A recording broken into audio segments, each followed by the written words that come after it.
What's up guys, I'm Derek Asamoah and welcome to Ask the Pro, the show that aims to answer all your footballing questions and gives you tips and tricks on how to become a professional footballer or how to become a better footballer. Don't forget to subscribe to this channel, like the videos and share the videos to as many people as possible, and I'll continue making these videos and helping you guys out. In today's video, I got asked a question in my comments.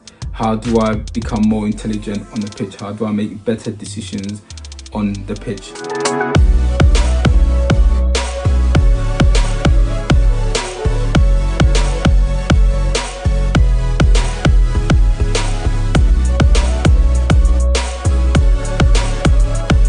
Guys, today, as you can see, I'm in my Daegu FC kit.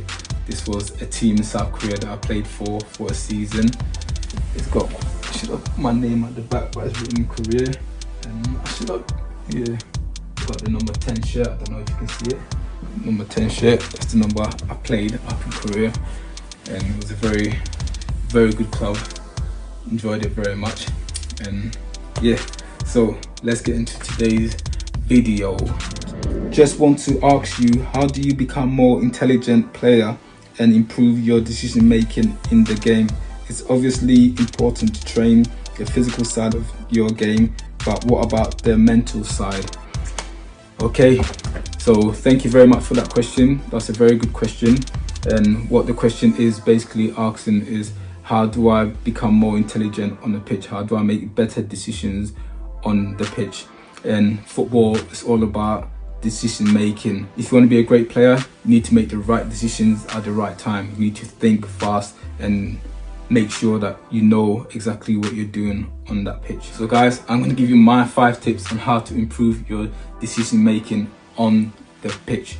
And if you stick around to the end, I'm going to give you one bonus tip on how to make great decisions on the pitch and improve your all-round footballing game. Right?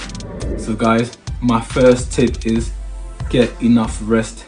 Make sure you get enough sleep. I always follow a 48-hour rule, meaning 48 hours before my game. I need to make sure that I'm rested enough, I'm rested right. Football is all about intelligence, and when you're tired, you cannot make great decisions. Okay, so it's very, very important to rest up. So sleep is very important when you want to improve your football decision making, because you're going to always make the wrong decisions if you didn't get enough sleep. Remember, 48 hours before your game, do not stay on your PlayStation till God knows all hours of the morning. And if you're of the age where you can go out drinking or whatever, don't do that 48 hours before a game, because when game time comes, you're going to be very tired and you're going to be making some very, very bad decisions that's going to affect your performance and affect your team's performance. Sleep is very, very important. It's so underrated, but it's one of the most important things you need to be able to perform. It's just like anything in life. Whatever you do and you're not well rested, you're going to be making mistakes. Whether you're building something or whether you're writing something, you're going to be making mistakes. It's exactly the same on a football pitch, or even worse, where you're not going to be making good decisions when you're tired. Okay, so get your rest in. Sleep before 48 hours before a game. Like if you're playing on a Saturday, Thursday night, get to bed before 10. Friday night, get to bed before 10. And come Saturday, you're going to be fresh and ready, and you're going to be making a lot better decisions. Yeah, so get your rest in. Sleep, sleep, sleep. Sleep is very important. So my tip number 2 is, for making better decisions on the pitch, you need to be making better decisions off the pitch. Meaning, in your everyday life, try to make the right decisions on every situation you find yourself in. For example, if you know drinking that Coke is not good for you, making that decision not to drink it indirectly will help you on a football pitch to make better decisions, because automatically your brain is so used to making the correct decisions, making that right decision when to go to bed, making that right decision not to go out partying, making that right decision not to eat that burger, making that right decision not to go to McDonald's, making that right decision not to drink fizzy drinks. Making all the right decisions off the pitch is going to make you and help you make better decisions on the pitch, because you become a more aware person. You be more self-conscious of what you do off the pitch, so you become more conscious on what you do on the pitch. So it's very, very important. A lot of people don't look at it from that stance. So making right decisions off the pitch will definitely 100% help you to make the correct decisions on the pitch. So don't underestimate it. So guys, My tip number 3 to improve your football intelligence or to help you make better decisions on the pitch is watch as much football as possible on TV. Not so much on TV, but if that's all you can watch, then fair enough.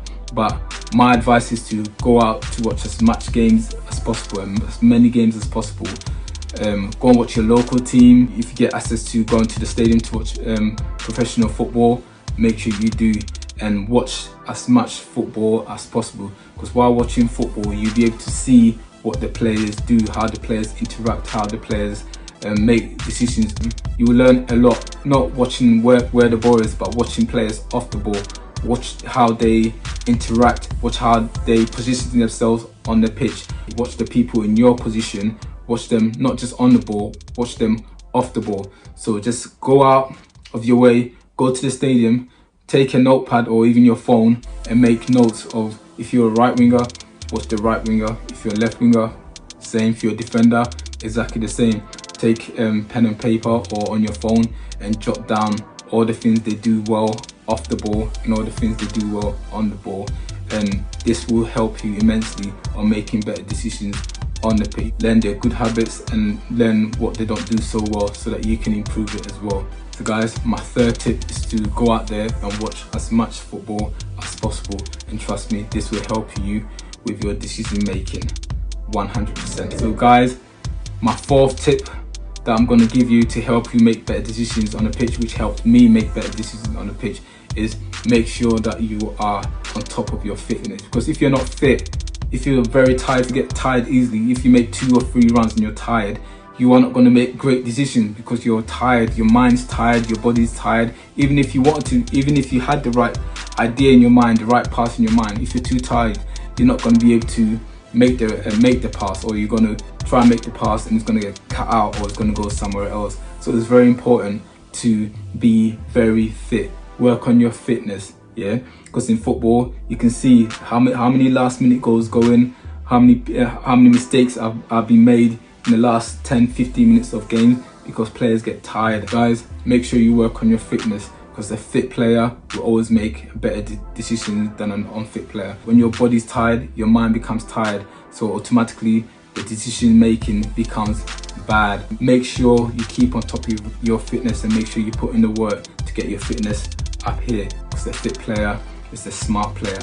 The fitter you are, the better decisions you make. Alright guys, my 5th tip on how to make better decisions on the pitch is do not put yourself in uncomfortable situations. So like, if you're a player that likes playing with space, do not go into crowded situation because you get found out. Alright, and it won't be, you feel like you're not making the right decisions, but it's not about the decision you're making. It's just that you put yourself in an uncomfortable situation where you're not naturally comfortable. Yes, if you have to, if you have no choice but to do it, then do it. But as a player, play to your strength. Okay, if you work in space better, stick to where there's space, playing space, running behind players.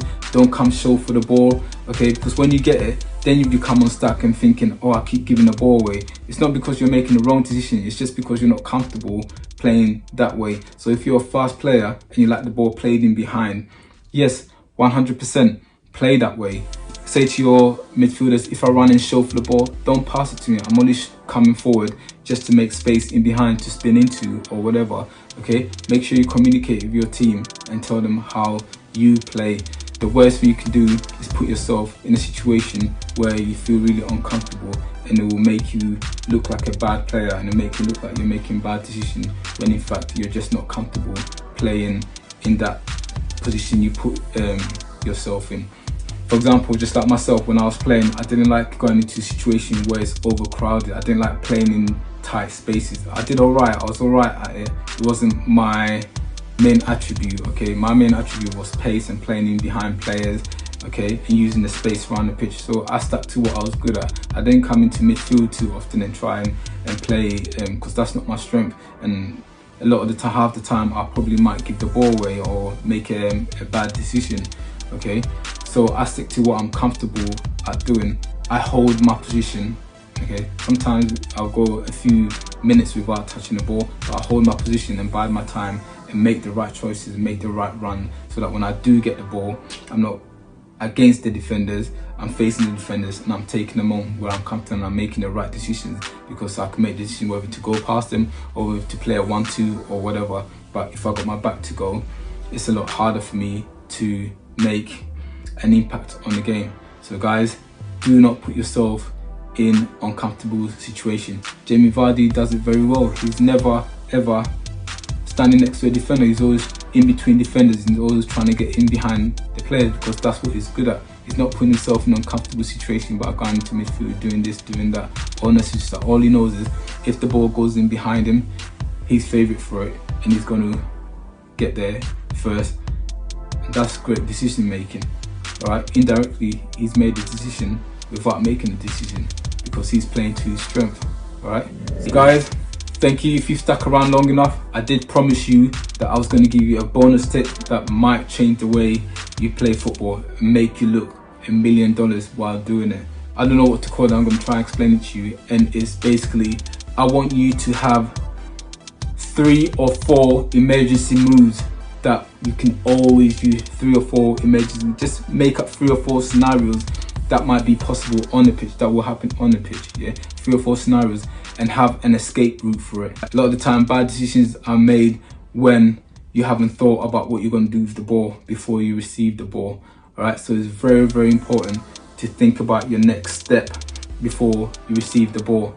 And it's also as important to think about 3 or 4 situations and 3 or 4 solutions to get out of that situation, so you get out of jail move. So a lot of the time in football, some great players play passes where you looks intelligent, it looks brilliant, it looks like he knew what he was doing, but most of the time he was playing percentage ball. He was playing into space, or he was playing a ball that he knows will get him out of trouble. When I used to play on the wing, because sometimes you receive the ball and there's like so many players around you, and if you try and bring it down, or if you try and control it and keep the ball and lay it off, you're gonna get unstuck because there's just too many players around you. So my get out card, or my get out move for that situation is, when the ball comes into me, I always like to hook the ball over the top of the defenders. It doesn't make me a bad player. One, I will not lose the ball, because if I lose the ball if I lose the ball in my own half, then it's going to be a problem. Because 1, I'm not losing the ball in my own half, and 2, I'm hooking the ball on behind the defenders, so my strikers, if they're intelligent, they'll be able to have a chance to run onto it. If the ball came to me and there's not a lot of players on me, fair enough, I can hold it, I can turn, I can pass. But if there's just too many players coming towards me when I receive the ball, because a lot of the team like to press as soon as the right back or the right winger gets the ball, that's when it triggers them to press. So before you know it, you have so many players on you, and if you hook it on, if you have 3 or 4 players on you, that means there's 3 or 4 less players behind you. So that was always my get out of jail card, and it looked 9 out of 10 times it always worked, because the strikers I play with know my style. So guys, my bonus tip is to always have a get out of jail move. It will make you look like an intelligent player, and it make you look like you know what you're doing, when all you're doing is just playing percentage football and helping the ball on. Okay, have that in mind. Have that in mind, that whenever you get in that position, that's your get out of jail move. Hook it on, help it on. Make sure that you have a move, you think about what you're going to do before you get the ball. Alright, those were my tips that helped me make better decisions on the pitch. I hope we will do exactly the same for you. So guys, rest properly before a game. Do not stay up playing PlayStation all night, because it's not going to help you one little bit. Alright, 2, make better decisions off the pitch, which will help you on the pitch. Making better decisions off the pitch will help you make better decisions on the pitch. I also invested so much time learning about the game, watching videos, going to football matches, just doing the most to learn as much about football as possible, which in turn helped me understand the game, in turn helped me make better decisions on the pitch. And also I kept myself very, very fit. If you're fit, you're more likely to make better decisions. If you're tired, you're more likely to make bad decisions. I also learned not to put myself in uncomfortable situations. I played to my strength.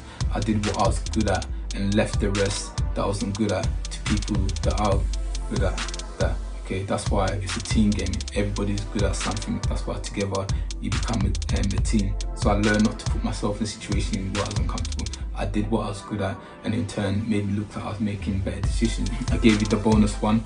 I also learned how to get myself out of situations that were not comfortable to me. So I had 3 or 4 moves that I did when I was in a certain situation where, for example, if the ball came in really hard, I'm not going to control it, because if I control it, I'm more likely to give the ball away. So I'd rather help the ball on, play a percentage ball. And a lot of professionals do it, and it looks absolutely amazing because you think that he meant to do it, but a lot of the time he's just playing percentage football and putting in an area where more than likely his player is going to be, and his player is going to get onto it. So guys, that was some tips on how to become more intelligent on a pitch, how to play more intelligent football, how to make better decisions on the pitch. I really hope this video helped you out and you're going to put some of this into practice. It certainly helped me out, and I wish I knew about more of this when I was younger. I would have reached my peak a lot younger, you understand? So this is free for you, coming from me, a professional player, to you, and hopefully this will help. And guys, if these videos are helping, please don't forget to subscribe, like the video, and share it to as many people as possible. And don't forget to leave in the comments your suggestions for other video. Just like I had this question in the comment.